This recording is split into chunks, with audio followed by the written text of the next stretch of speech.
puis vous êtes le président du PNP. Depuis samedi, le PNP est sur toutes les lèvres depuis la manifestation le samedi. Aujourd'hui, le PNP avec la coalition CAP 2015 ont appelé les Togolais à une journée ville morte. À la mi-journée, quel est le bilan? Merci madame pour l'opportunité que vous offrez encore une fois au PNP que je représente. Depuis ce matin, nous suivons la situation de très près et j'ai demandé à des collaborateurs d'aller voir sur le terrain. J'ai reçu des images aussi authentifiées, comme quoi les prières ont été respectées et à l'église et dans les mosquées.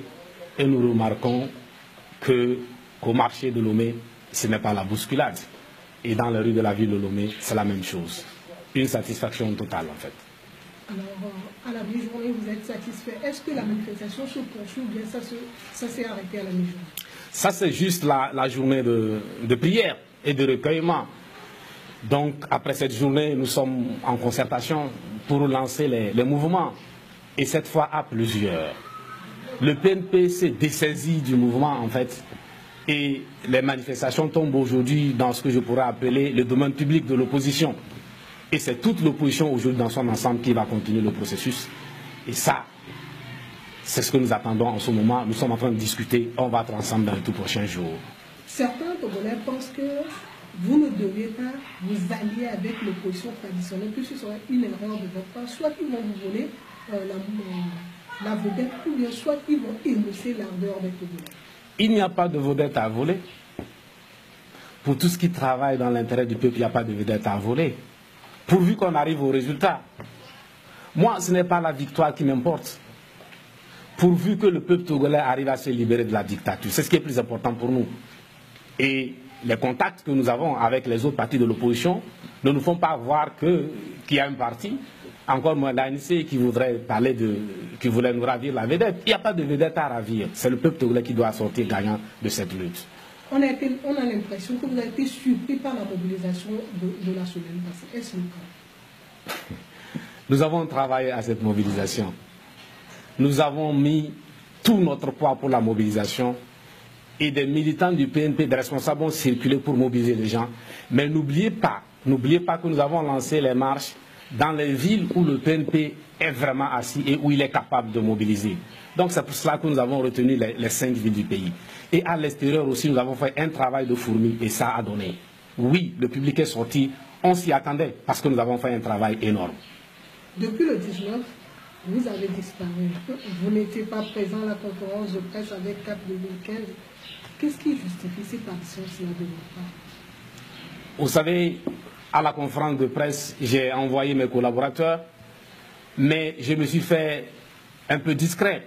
Vous savez que le secrétaire général du PNP, le docteur Kossi Sama, a été arrêté et les informations que nous avions n'étaient pas rassurantes.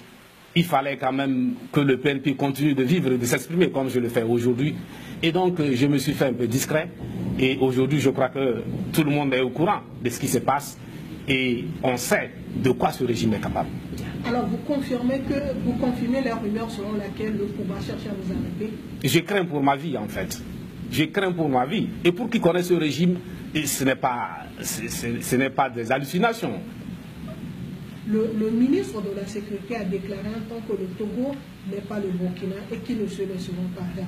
Quelle réaction de cette déclaration? Je ne sais pas pourquoi il continue de dire le Togo n'est pas le Burkina. Nous n'avons pas dit que nous allons faire la même chose que ce que les Burkinabés ont fait. Nous disons tout simplement que les Togolais vont se libérer d'une manière à la togolaise. Pourquoi on nous compare au Burkina? Les résultats recherchés au Burkina, on peut l'avoir ici. Mais les Togolais vont mener leur lutte à la manière togolaise. Si des gens veulent la copier ailleurs, oui, ils vont la copier. Oui, nous allons mener notre lutte à la togolaise. Mais ça prouve qu'ils ont peur de ce qui s'est passé au Burkina. De toute façon, chapeau à nous frères du Burkina, qui sont aujourd'hui libérés, qui sont libres. La liberté d'expression est une réalité aujourd'hui au Burkina. La liberté de manifestation est une réalité aujourd'hui au Burkina Faso. Autour de nous, au Burkina Faso, au Ghana et au Bénin. Aujourd'hui, nous en sommes encore à nous battre pour la liberté d'expression. Et c'est dommage. Alors, quand vous dites le retour à la condition de 92, pour ceux qui ne sont pas togolais, qu'est-ce que ça sous-entend? Pour le comprendre, il faut reprendre à peu près le processus. l'histoire politique et constitutionnelle du Togo. Nous avons évolué dans un multipartisme qui a été abrégé depuis 1963 par l'assassinat du premier président élu en Afrique. Le premier coup d'État en Afrique qui a fait légion, malheureusement.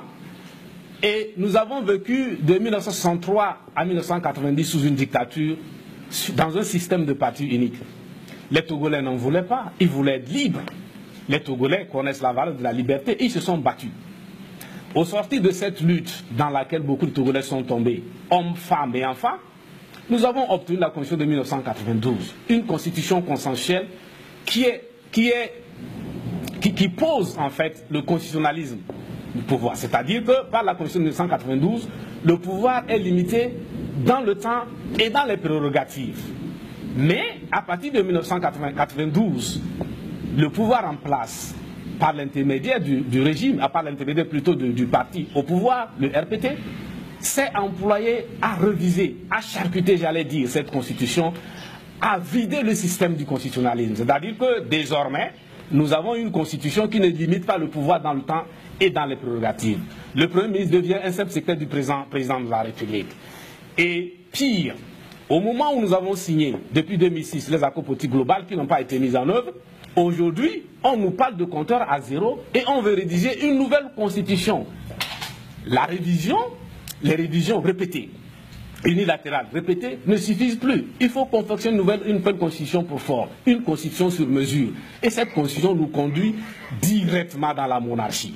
Nous avons voté pour une république en 1992. Nous ne voulons pas qu'on nous offre une monarchie. Nous n'en voulons pas. Et pire, il y a le député Christophe Chaou qui dit qu'il faut remettre le compteur à zéro. Ça veut dire qu'il faut préparer une présidence à vie au fils de Yadema.